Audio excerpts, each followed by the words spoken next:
Bismillahirrahmanirrahim. Assalamualaikum warahmatullahi wabarakatuh. Dan insya-Allah kita sambung lagi dengan bacaan hadis harian kita berkenaan dengan hadis core value, iaitu hadis yang 36. Bismillahirrahmanirrahim. Allahumma salli ala sayyidina Muhammad. An Abi Sa'id Al-Khudri radhiyallahu anhu qala qala Rasulullah sallallahu alaihi wasallam man kana ma'ahu fadlu dhuhri faly'ud bihi ala man la dhuhra lahu wa man kana lahu fadlu zadin faly'ud bihi ala man la zada lahu. Maksudnya daripada Abu Sa'id Al-Khudri radhiyallahu anhu, beliau berkata Rasulullah sallallahu alaihi wasallam telah bersabda, barang siapa yang mempunyai lebihan kenderaan, maka hendaklah dia mempereratkan persaudaraan dengan orang yang tidak mempunyai kenderaan. Barang siapa yang mempunyai lebihan bekal makanan dan keperluan, maka hendaklah dia mempereratkan persaudaraan dengan orang yang tidak mempunyai bekalan makanan dan juga keperluan. Jadi dalam hadis ini Nabi SAW memberitahu pada kita bahawa bila kita ada lebihan sesuatu, maknanya dalam hadis ini Nabi fokuskan tentang lebihan kenderaan dan juga lebihan makanan dan juga keperluan. Jadi kita perlu mempereratkan persaudaraan kita dengan orang yang tak ada benda tu. Jadi saya teringat dalam satu kisah dalam kitab At-Tabari, ada satu cerita tentang seorang lelaki pada zaman Bani Israel. Pada zaman Bani Israel ni maknanya zaman dululah. Jadi lelaki ini beribadat selama 60 tahun. Dia telah beribadat selama 60 tahun. Dia telah menggunakan usianya selama 60 tahun. Lamanya dia beribadat ni tanpa ada sebarang, orang kata tak pernah buat maksiat langsung. Dia fokus pada ibadat dia sahaja. Tapi lepas pada keluarnya dia, habis 60 tahun dia beribadat di tempat pengibadatan tu, jadi dia keluar. Dan mula-mula perkara pertama yang dia jumpa adalah seorang wanita. Jadi seorang wanita bila dia jumpa ni, orang kata 60 tahun tak pernah jumpa orang, fokus ibadat saja. Bila jumpa seorang wanita ni, dia nampak wanita ni sangat cantik. Pada mata dia sangatlah cantik.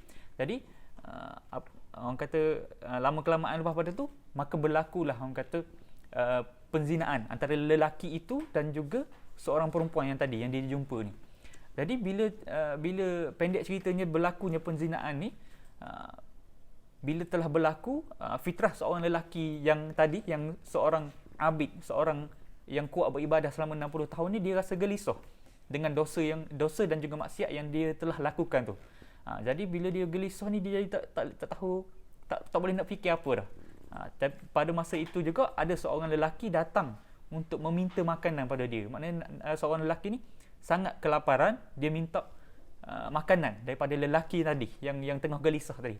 Jadi lelaki yang tengah gelisah ni, dia tak fikir apa dah. Dia just bagi saja 2 keping roti yang ada pada dia, dia bagi je pada tu sebab dia tak boleh fikir apa dah.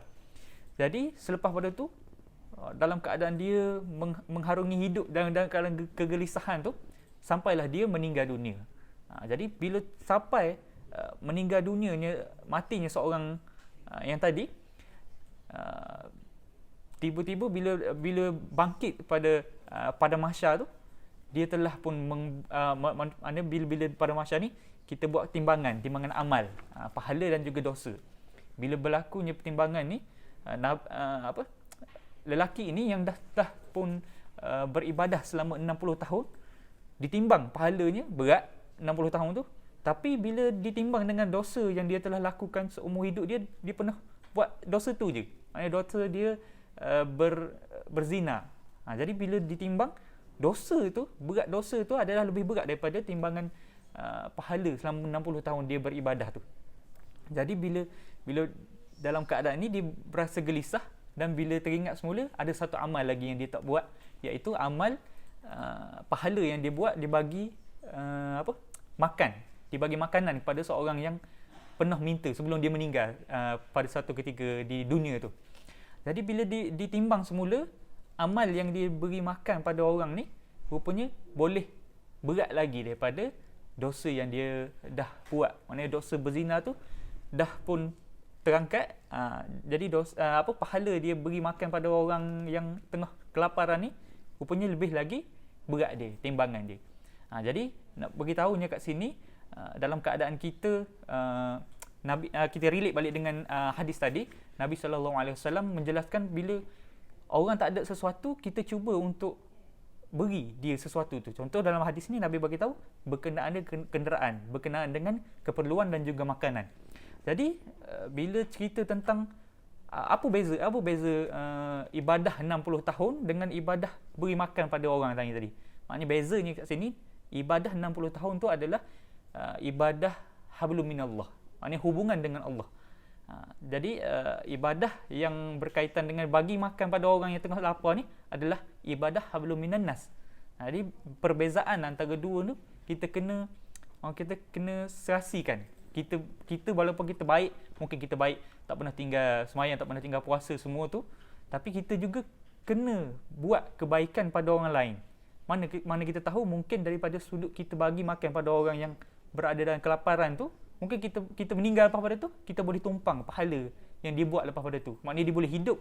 Bila dibekalkan dengan roti, dia boleh hidup untuk dia teruskan dengan buat ibadah yang lain. Jadi kita boleh tumpang ibadah dia yang lain. Jadi insya-Allah kita cuba amalkan apa yang disampaikan oleh Nabi SAW berkenaan dengan cuba untuk kita dekati orang yang tak ada mungkin ada benda kekurangannya dia ada pada diri dia, kira kita boleh beri dia sedikit yang disebut dalam hadis ni berkenaan dengan kenderaan, makanan dan juga keperluan yang lain. Jadi kita insya-Allah sama-sama kita cuba untuk apply benda ni dalam kehidupan seharian kita. Moga-moga apa yang disampaikan ini memberikan pengajaran kepada kita. Wallahu alam. Assalamualaikum warahmatullahi wabarakatuh.